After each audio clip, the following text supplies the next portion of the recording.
La chronique Communication et relations par Diane Allard, spécialiste en relations d'aide et coordonnatrice clinique au Centre Yvon Mercier. On rejoint Diane Allard, elle est coordonnatrice clinique au Centre Yvon Mercier. Bonjour Diane. Bonjour. Pour la chronique Communication et relations aujourd'hui, un sujet qui va faire réfléchir beaucoup de monde, je pense. On va parler de l'impact de la violence chez les enfants. Oui. C'est un sujet que j'ai pas apporté au hasard. C'est un sujet qui me prend beaucoup à cœur. Moi, quand il y a de la violence autour des enfants, c'est quelque chose qui vient me chercher beaucoup. J'étais une mamie, hein. Avec les mamies, on protège nos petits bébés. Ce que je remarque, comme je travaille avec une clientèle où les hommes utilisent souvent la violence dans leur vie familiale avec leur conjointe ou envers les enfants, peu importe, je suis toujours surprise de voir comment les gens sont peu conscients de comment la violence peut avoir de l'impact chez les enfants. Puis on ne parle pas de frapper les enfants. Là. Non. On parle de violence autour. Oui, autour des enfants, puis ce qui a frappé les enfants, ça, c'est une autre histoire. Mais quand les enfants sont là, qu'ils soient bébés, puis je le disais tantôt, même une femme enceinte va sentir le stress de la violence.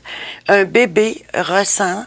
Les enfants, c'est comme des éponges. Ils fonctionnent juste avec leur ressenti. Ils sentent qu'ils ont faim, ils pleurent. Ils sentent qu'ils sont pas bien, ils pleurent. C'est là qu'ils fonctionnent. Ça, c'est leur instrument qui fait la communication rentre. Donc, ils sentent quand il y a une énergie qui est malsaine dans la maison, une énergie de colère, il y a de la chicane, ça lève le ton. Ils ressentent ça. Ce que ça va faire, ce que ça va avoir comme impact chez l'enfant, ça va développer chez lui de l'insécurité. Il va devenir insécure, plus il va grandir, plus il va perdre l'estime de lui-même, de la confiance de lui-même. Il va s'installer beaucoup de peur parce qu'il ne sait jamais ce qui va arriver. Hein. La violence, ça prend pas de rendez-vous, ça arrive. Donc, il ne sait jamais quand ça peut arriver. Ça va être un enfant craintif. Et à la longue, c'est un enfant qui va développer des troubles de comportement.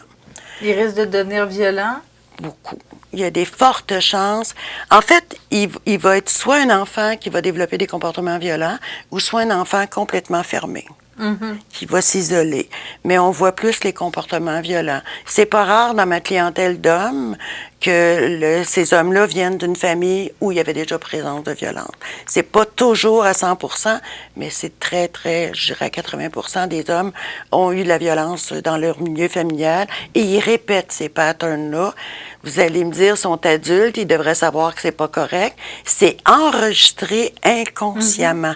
C'est leur façon de faire. Fait que la violence, elle a beaucoup, beaucoup d'impact. Chez les enfants, quand ils sont petits, ils vont la traîner toute leur vie. Ils risquent d'être violents, ils risquent d'être très destructeurs envers eux-mêmes, avoir des perceptions qui sont pas toujours exactes avec la réalité. Ça perturbe beaucoup les enfants. Quand ils subissent la violence physique, mais là, c'est encore pire parce que c'est un rejet de ce qu'ils sont, de leur être.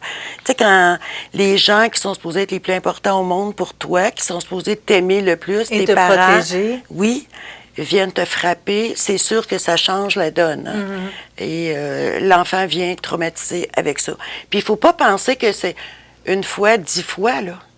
Parce qu'il y a des gens qui disent « je l'ai tapé juste une fois ». Ça peut être juste une fois.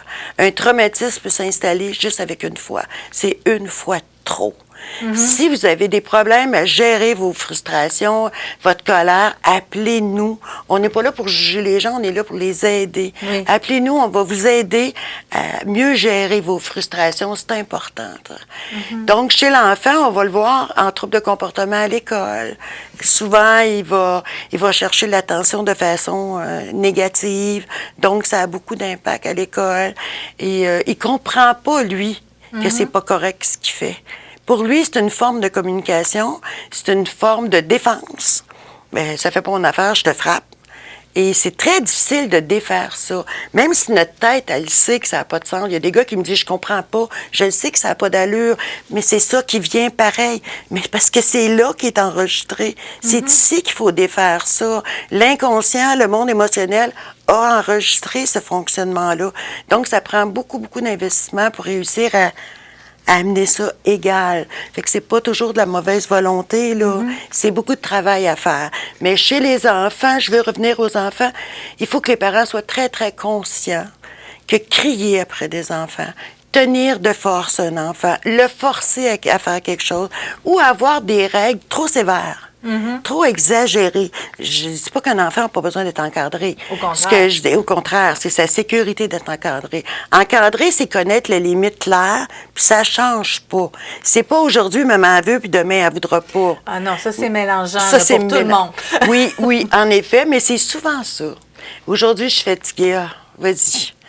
Ça a de l'impact. Ça a un impact important. C'est important que ces règles-là restent claires. Puis, ça veut pas dire qu'ils sont pas négociables. C'est pas ça que ça veut dire. Ça veut pas dire qu'il n'y a pas de place au changement non plus.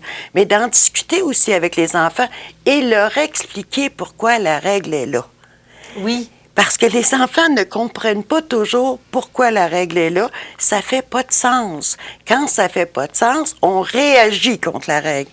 Puis même un petit enfant de 2 ans, 3 ans, tu sais, je regardais, j'ai eu la visite de ma petite fille qui a 3 ans et demi, là, puis sa mère, elle disait en fin de semaine, on fait pas ça, Carly. Et la petite, elle continuait. Elle dit, on fait pas ça, Carly, parce que quand tu tapes dans le siège d'auto, mamie reçoit les coups dans le dos, puis ça fait mal. Là, elle a arrêté. Elle a compris que son geste amenait ça. Mais avant ça, elle trouvait ça bien le fun de me cogner dans le dos, tu sais. Mais au lieu moi, je dis souvent, au lieu de pogner les nerfs, là, prenez le temps. Le secret, restez calme. Restez calme. Mettez-vous à la hauteur de votre enfant. Puis pensez aussi qu'on a été des enfants, nous autres aussi. Oui. Puis on a eu des parents qui ont traversé tout ça aussi. Moi, je pense à ma mère qui en a eu 11, là, puis je me dis, OK, on va prendre un petit 2 minutes. C'est important de prendre le temps quand notre enfant nous dit qu'il a peur, qu'il a mal, de s'assurer, est-ce qu'il y a de la violence autour de lui? Est-ce qu'il y a envie à l'école aussi? Hein? Oui. C'est important de connaître le pouls de notre enfant.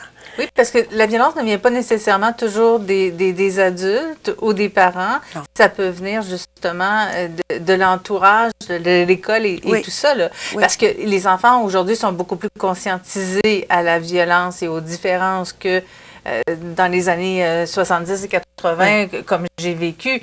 Mais ça existe encore, là. Ah oui, ça existe beaucoup. Ça existe encore trop. Ça existera toujours trop, la violence. Mais la violence, là, c'est pas juste des menaces dans le cours d'école. Non, non. Tu sais, c'est des fois, il embarque dans l'autobus, puis il y en a toujours un qui va le pousser, faire rire les autres. Mais c'est de la violence. S'assurer que si notre enfant vit ça, on va le supporter, puis on va prendre des démarches pour que ça s'arrête. Parce que ça a beaucoup, beaucoup d'impact.